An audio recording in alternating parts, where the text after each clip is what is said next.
morning, Lincoln Lions, and happy Thursday. So yesterday we read The Little Red Riding Hood, and I asked you to do a 5-finger retell for what you remember from this story. And then today we're going to read another version of The Little Red Riding Hood, and then we're going to complete another Venn diagram. So let's get started. Little Red Riding Hood. A long time ago, there lived a sweet little girl who was thoughtful and kind and loved to visit her grandmother. Her grandmother enjoyed the visits so much that she gave the little girl a special present.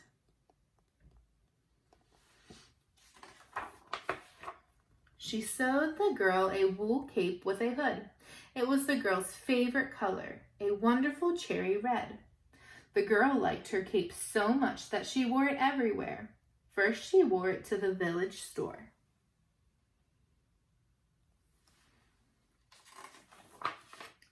Then she wore it to visit her cousins on the other side of the village. She even wore her cape to bed. Soon, everyone called her Little Red Riding Hood.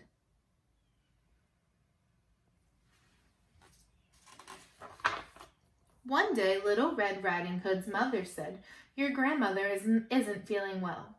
"I'll go visit her," said Little Red Riding Hood, "and I'll take a picnic."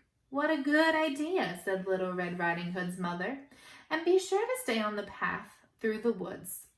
Little Red Riding Hood promised that she would, and she packed a basket with her grandmother's favorite foods and set off.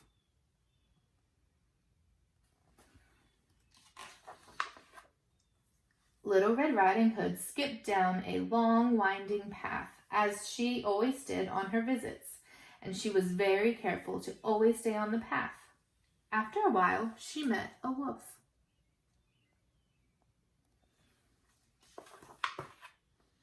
"Hello," said the wolf. Little Red Riding Hood knew she shouldn't talk to the wolf, but he seemed so friendly. "Hello," she said. "Where are you going this fine day, little girl?" asked the wolf. "I'm going to visit my grandmother," said Little Red Riding Hood. "She isn't feeling well, so I'm bringing her this picnic and her favorite foods."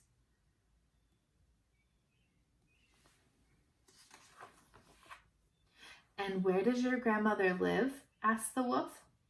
"At the end of this path." A sly grin came over the wolf's face. He knew that if he ran up the hill, he'd get to the grandmother's house before Little Red Riding Hood. "I'll gobble up the old lady and the little girl," he thought, smacking his lips. "And I'll gobble up that tasty picnic, too."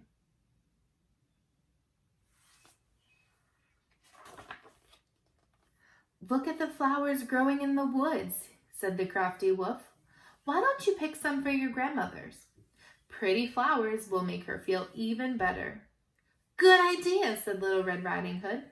The prettiest flowers were far from the path, but Little Red Riding Hood thought it would be all right to leave the path just this once. When she turned to pick some flowers, the wolf ran straight to the grandmother's house.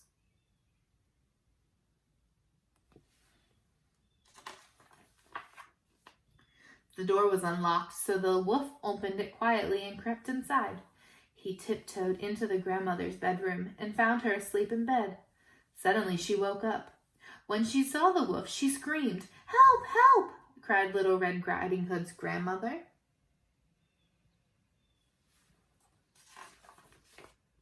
The wolf grabbed her and pushed her into the closet and locked the door. "Be quiet," he said, "or I'll gobble you up now instead of later."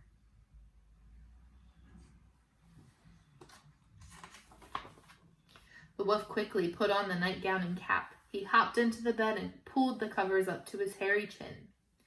At that moment, Little Red Riding Hood knocked on the front door. "Grandmother," she called. "Come in, my dear," said the wolf in a high voice. Little Red Riding Hood went into the bedroom. She stared at her grandmother lying in bed. Her grandmother looked very strange, and Little Red Riding Hood was afraid. "Grandmother, what big ears you have," said Little Red Riding Hood. "The better to hear you with," said the wolf.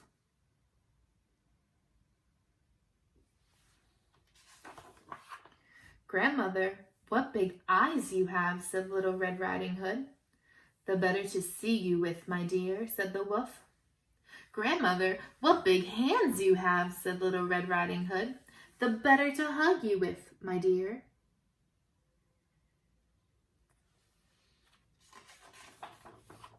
Grandmother, what big teeth you have, said Little Red Riding Hood.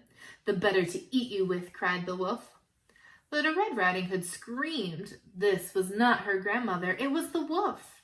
Suddenly the wolf sprang out of bed. He tried to grab Little Red Riding Hood, but she leaped away, light as a leaf on her cherry red cape.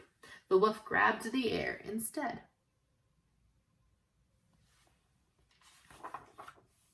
With a yelp, the wolf tumbled out the window and rolled head over heels down the hill. He was never seen again.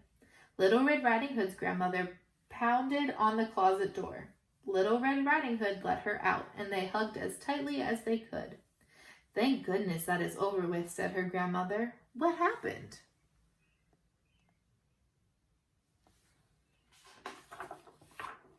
Mother said you were sick, said Little Red Riding Hood, so I brought you a picnic lunch, but I left the path to pick the flowers. Well, I think you've learned your lesson, said her grandmother. I'm just glad we're both safe. Then Little Red Riding Hood and her grandmother sat down and enjoyed their visit together. It was the best one they ever had. Okay, boys and girls, let's go ahead and look at how our stories are the same and different. So, just like the other day, I moved so you could see the board better. So, also, just like the other day, let's think about how both the stories were the same. What happened in both of our stories that was the same? Let's compare them. Well, let's think about our characters. Who are the characters in both of our stories? Can you say them out loud? I'm going to list Little Red Riding Hood,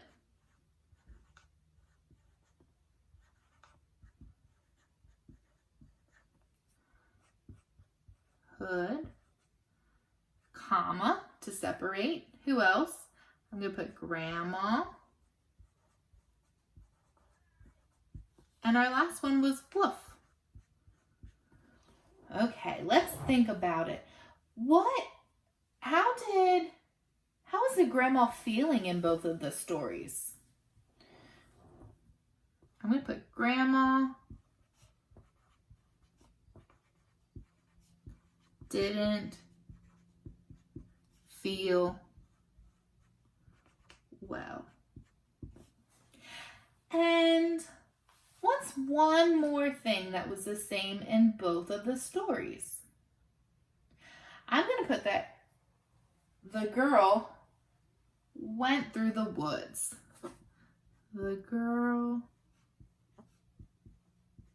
walked through the woods.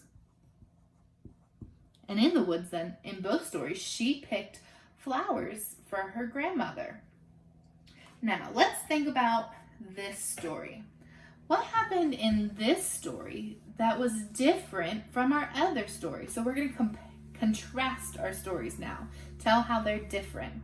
What happened in this story that was different from our other story? Well, in this story, she brought, what did she bring to her grandmother? Bread and butter.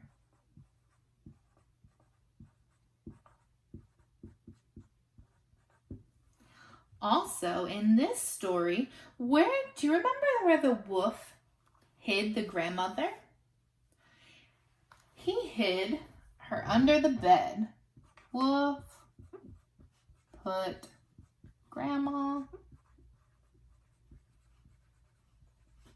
under the bed.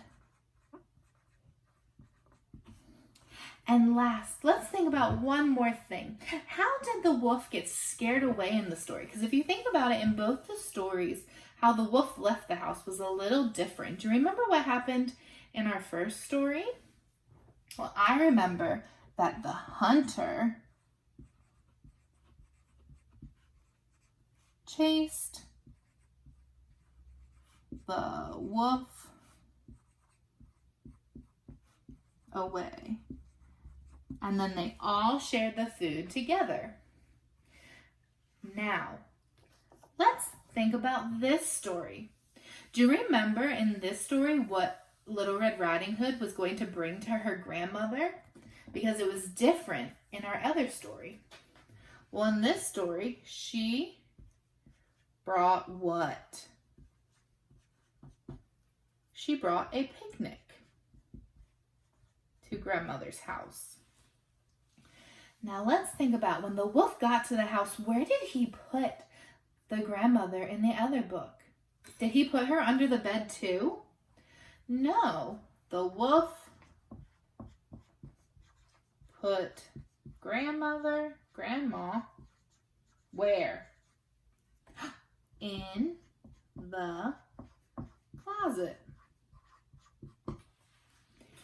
Now, did a hunter come in this book and chase the wolf away? No. What happened in that book? The wolf tried to catch Little Red Riding Hood and he fell out the window. The wolf tried to get the girl and fell out the window because he missed, because Little Red Riding Hood was too fast. So, before we go today, let's just review what we wrote. So, we compared the story and we saw how they were the same. And in both stories, they had Little Red Riding Hood, Grandma, and the wolf. Also, they were similar because in both stories, the grandma didn't feel well. Also, in both stories, the girl walked through the woods to get to the grandmother's house.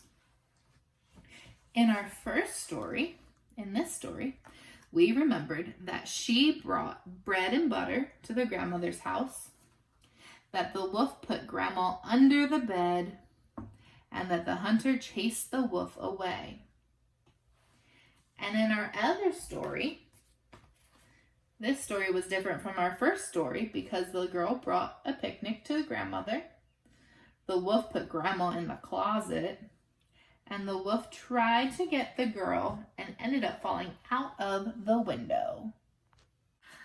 Thank you for helping me compare both stories of Little Red Riding Hood. I had so much fun. You'll have to come back tomorrow to see what story we're going to read so we can compare and contrast another story. I hope you have a great rest of your Thursday. Bye, boys and girls.